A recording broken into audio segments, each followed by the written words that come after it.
Hey there, it's Paul Mark for another episode of the Transcend video blog. I can't even remember what episode this is anymore. But I just got back actually from a trip to Europe. It was a 10-day whirlwind kind of trip.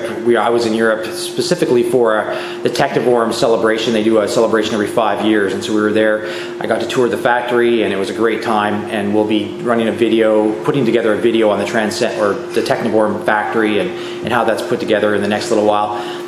While I was there, I decided I would make the most of the hop over the big pond and visit some of the other places in Europe where coffee is starting to develop and the coffee culture is coming along. So I was in London and I was in Copenhagen. But today I wanted to talk a little bit about London because there's a really, I think, interesting coffee culture developing in and around East London and Soho downtown. And I had an opportunity just to spend a day walking around Soho and visiting various coffee shops or cafes and tasting the coffee and seeing how things are developing. London's a great big city. It doesn't actually have a lot in terms of a coffee culture, which is a bit surprising, but I think it's developing in an exciting way.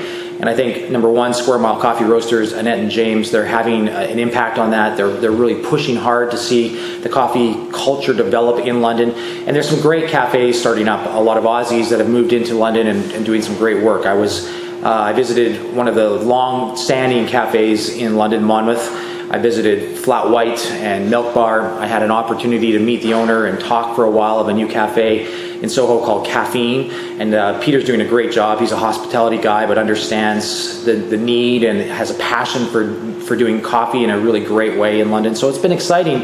It was exciting for me to experience all of those places. The next day, I had a really great opportunity just to spend some time with Gwilym Davies, the current World Barista Champion for 2009. He's just the nicest guy. He's down to earth. He's an awesome spokesperson for the specialty coffee industry, and I think he'll do a great job as a champion this year. And it was just a really fun morning just to hang with him and talk about his starting coffee and how he got into it. He let me behind the bar. I got to play with his little 2-group lever machine for a little while. And while I was there, I did a little videoing as well, and I just had the video camera and just asked him some questions, and I thought it would be fun for you to be able to watch that video just to get a sense of who this guy is. He's the current reigning World Barista Champion, and he's the spokesperson for specialty coffee right now, and this will hopefully give you just a little bit better sense of who the man is behind that great coffee that he made in Atlanta and continues to make with passion in London. So enjoy the little video, and we'll talk to you soon. So you said to me earlier, just for the camera, that you wanted to give up managing coffee and become a barista again.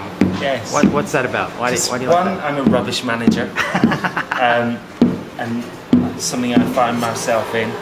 And two, I actually prefer the barista side rather than the managing. I can manage customers, interact with customers very well, but managing staff, no.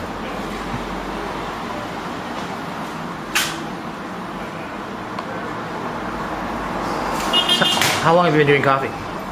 About 12 years. 12 years. Beautiful, thank you. Yeah. Flat white. Yeah, not the best, but great. There you go. So, running a cart all those 12 years? No. New Zealand. Arrived in New Zealand with no money. Needed a job. Ended up taking cups of coffee out to tables and bringing back the empties, washing them. And then suddenly when we were cleaning the cafe at night, these guys came in, removed the tabletop to reveal a cooling tray for a roaster. I didn't know what it was. Oh, really? And they started roasting in the cafe that night while I was sweeping the floors. I was captivated from then. I realised that coffee was an agricultural product. Right, not just something in a can or a bag. Yeah. And then there was different origins, and then they explained that there were different ways of processing it, to taste it, and the whole food thing at the time in New Zealand was really just starting to take off. And so it was the food and the coffee and some tastes and flavours going on. So when did you come to London? Came to my work visa ran out. Okay. Came back to Leeds.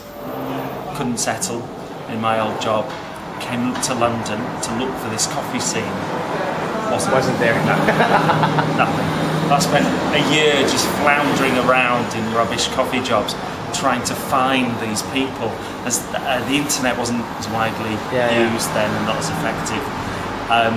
Then I came across a small roastery in Covent Garden called Monmouth Coffee, and then I stayed there, and that was really my 5 years of coffee training. Oh, cool. Yeah, I just met Anita the other day, actually. Yesterday at Monmouth. Yeah, she happened to be at Monmouth Street. So yeah, we chatted for a while. Yeah, it's great. Yeah. And then after that, then Monmouth was a very small company. Okay. So I did everything. I was the worst accountant I ever had. I kept throwing everything under the table and running off to work in the shop whenever they were busy. And so it all... Bills didn't get paid. Yeah, I was rubbish. And then after that, I'd had a little child. It was time to leave London, get out of the big city, smaller town. There was no coffee, so I was getting involved in some community projects there, which was something I wanted to do. I was travelling to London to come back and work every Sunday at Columbia Road on the cart. Okay. Loving it. And then I suddenly found that people were getting better.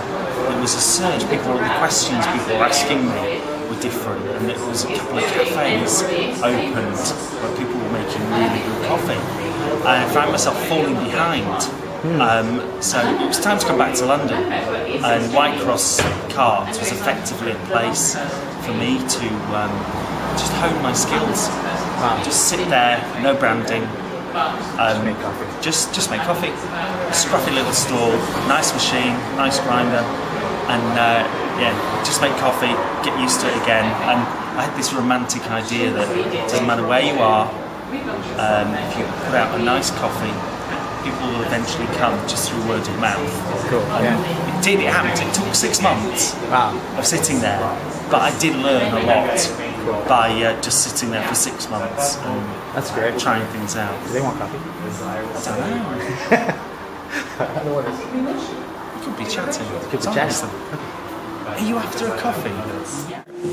All right, so hopefully you enjoyed watching that as much as I did recording it and spending that morning with Gwilym. He's a great barista. He's a fantastic spokesperson for coffee, as I've already said, and in specialty coffee. And I think he is doing an amazing job just being real and focusing on providing Londoners with just some amazing coffee, as is, I think, all the folk who are really focused and dedicated and passionate about growing the coffee culture in London, just like we are here in Edmonton. So I think that's it for today. Hopefully you've enjoyed this video.